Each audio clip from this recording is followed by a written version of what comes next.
তো বন্ধুরা, গত 7-8 দিন হলো আমি আর কোনো ভিডিও দিতে পারছি না। তো শরীরের অবস্থা ভীষণই খারাপ, চোখ মুখ দেখে বুঝতেই পারছো।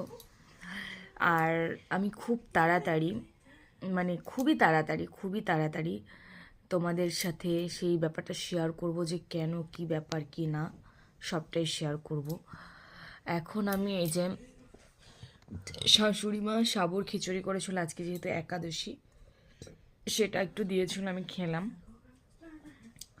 মানে আমি ভাত একদম তো খেতেই পারছি না, ভাতের ওপর থেকে মায়া দয়া বলো, রুচি ভক্তি সব উঠে গেছে। আর